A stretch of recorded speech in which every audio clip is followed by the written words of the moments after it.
Hello world, this is Random Fix, and today I'm going to be doing a quick review on this 2013 Nissan Leaf.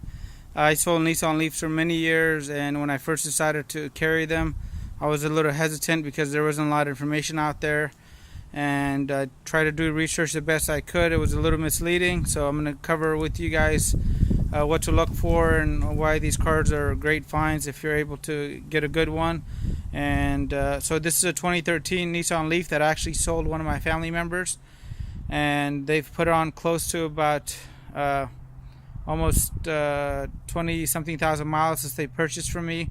I sold it to them for under $8,000 at the time, with tax and license included, and I'll show you why he bought this particular one. It had brand new tires, so the tires have worn in really well. The brakes he's never touched, right? So if you're looking for a car with low to no maintenance, these Nissan Leafs are awesome. And the back tires as well. He hasn't done the rear brake pads. You can look at the rotors there. They're very nice. They don't have a lot of scoring, and the pads still have plenty of thickness in them. I don't know if you're able to see that, but look at that. It's almost got probably 90% left on the brake pads after 4 years and 38,000 miles later. That's due to the regenerative braking, and this is the reason why he bought the vehicle, because it had the clean access air pass, so he's able to ride carpool by himself, right? And he got a nicer one that has navigation, but it doesn't have a backup camera. So if you guys are looking and you're wondering if your car has a navigation has a backup camera, you'll normally see the camera back here in case it's not detecting yet.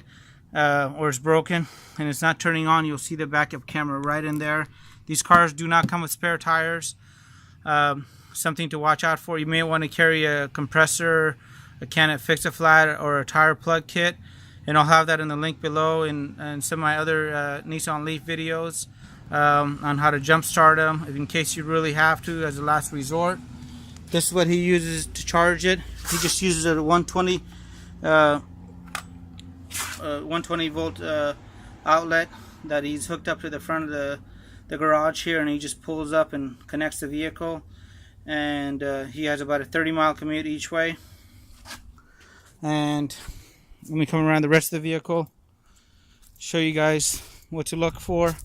So this car was not in any accidents. I really don't recommend buying a Nissan Leaf in an accident, just because the battery packs are underneath, and it's not your regular traditional car. And tell you guys what to expect as far as battery life, and I'm going to go over the quick port charging and what I found out about that just from my experience. So this is the vehicle at 38,425 miles, right? As you can see, he's actually lost 2 battery bars, right? So he's still getting about 67 miles per charge. He goes a little bit longer than that depending on his driving habits. If he has things like his AC and air conditioner, right? So the less power you use, the longer it lasts. And the more you drive at highway speeds, the shorter it will last. So if you're doing a lot of city driving, it does really well. I had about a 54-mile commute from my house to the dealership, and when I was driving a new Leaf home all the time, and I just wanted to try them out. Sometimes I drove a little fast, and it told me my range was 60, 70 miles. I would get there and I would still have 30 miles left on the range. So this right here is just a guessing game. It just tries to detect what it may be able to get. But if you drive well, or you're behind a big truck, or you don't have any electronics on, you can get a little bit better than that. And you could also do a lot worse if you're hot rodding the vehicle or driving at 80 miles an hour like I was. So, but all Nissan Leafs, whether it's the most basic model or not, come with a couple of things standard that I wish all cars came with, and that is going to be the electric, the heated steering wheel, right? They all have these little buttons on here, the locks and those things, so that's pretty cool. They all come with heated seats, which is something you don't normally find on any other vehicle, right? He's went ahead and upgraded the system, so he's the navigation part of it, but he's went through and changed out the deck and put an amplifier in because the speakers on the car, the stereo system is very complicated, and to upgrade and you want to put any of your own components in, so he's put an amplifier in the back. I'm going to show you that later on. But really great car, and really, you know, maintenance wise, he's put an EQ in there, so he's done a little bit of custom work on this car, and you could do the same too. But if you were just buy it the way it was, still an awesome car. And I'm gonna go ahead and hit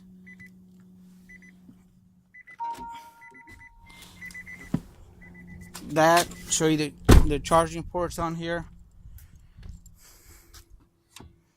Alright, so this particular vehicle is going to be equipped for a 120 or a 240 charger, or a level 2 charger. This does not have a DC fast port, which is going to be right here. And this can be pretty lengthy, so I'm going to cover it kind of short with you, but I'll make another video that I go really lengthy into it. So when you see this cover over here, then it has a DC fast port, so you can sometimes get your vehicle charged up to 80% at places that have them. This is something you cannot install at your own house. This level 2 and level 1 charger you could do it at your own house. There's some that hook up to just the dryer plugs. That's what I had at the shop, and I did at my house. And those chargers cost about $250. I'll leave a link below to the one I had in the video at the end. But the quick charging port could be great for some people that really gotta be able to charge their car fast, or they have a long commute. There's a few downsides to that, and I'm gonna record that in another video that you'll see at the end here, and you'll see it on my EV playlist. And so that's how you know if you're looking for a quick charge port when they talk about that. It's going to be this port over here. This is your regular 120 and 220 level 1 and level 2 charging right here. And the rest of the car, let me come around to the back. This thing is really roomy. So for front passengers, rear passengers, he's went ahead and put an amplifier in the vehicle, right? And as far as the rest of the car, let me go ahead and pause and show you around. Really roomy back seats here. Family of 5 will have no problem with this if you're in the city. And the range doesn't stop you from buying it. You can pick up one of these Leafs, pretty inexpensive currently still. And let me show you as far as the mechanics now. Alright, so here's the motor compartment of the Nissan Leaf. It does have some basic components that every car has, which is going to be a 12-volt battery, right? And I'm going to have a whole section on this battery, and because this could be one of the items that you may be troubleshooting down the line. And I'm going to show you what I learned in my years and out of all the Nissan Leafs that I've had, what to look for, and do some quick repairs yourself and be done with it, and you're not spending weeks at the dealer and spending hundreds or if not thousands of dollars for somebody to diagnose the vehicle. And I'm going to go ahead and show you how to do that. This is going to be your brake fluid reservoir with 38,000 miles on it. The fluid on this one is almost clear, so since the fluids and the engine compartment is not heating, cooling off to the same exact temperature as an internal combustion motor, the fluids last a lot longer as well, right? If you notice, there's no air filter, right, on the vehicle. You're going to have your coolant, right? And this isn't coolant like the way you're normally thinking about, like where it's cooling off your motor. This is going to be cooling off the electronic motors, the components. So this fluid has never been changed and still looks like it's in great condition. And in these things, you're not going to normally find the same kind of problems as you would in an internal combustion motor where somebody's trying to put head gasket repair sealant in there, right? And so you got your coolant, you got your brake fluid reservoir, you got your battery, and then this is right here is going to go into your motor and components. And honestly, I've never had to touch any of that. I've sold a lot of Nissan Leafs, some as high as 80,000 miles, and never had a problem, never needed to touch it, never touched the brakes on the car, and all around great experience. So if you're in the market for a Nissan Leaf or an EV car and the range is going to work for you, I'm highly going to recommend this. Just because you're going to be able to save thousands of dollars on the lifetime repairs of the vehicle, right? And there's a couple of things when you are buying this vehicle that you may want to consider having in the car, which is, if you have the room for it, get a spare tire. There's no spare tire. Get an air compressor. I'll have a link to it below. Have a pair of jumper cables, and I have a video on how to jump start this car, or have one of those boost packs, right? And have a can of Fix-A-Flat, because again, it doesn't come with a spare tire, and or get a tire plug kit and learn how to use that. Hopefully you enjoyed this video. Let me know what you guys think. If you haven't already done so, hit the subscribe button, give the video a thumbs up, and if you see things like this wire over here on the one you're purchasing possibly, right, you're gonna go ahead and notice that this guy's hooked up an amplifier, right? So maybe this will be what you want, maybe this isn't what you want. The stereo that comes in these cars, especially the Bose systems, are awesome. And I'm going to show you guys where the Obd2 port is on the car. Alright, so there's the Obd2 port on the car. This is on the driver's side footwell. It's the white plug right there.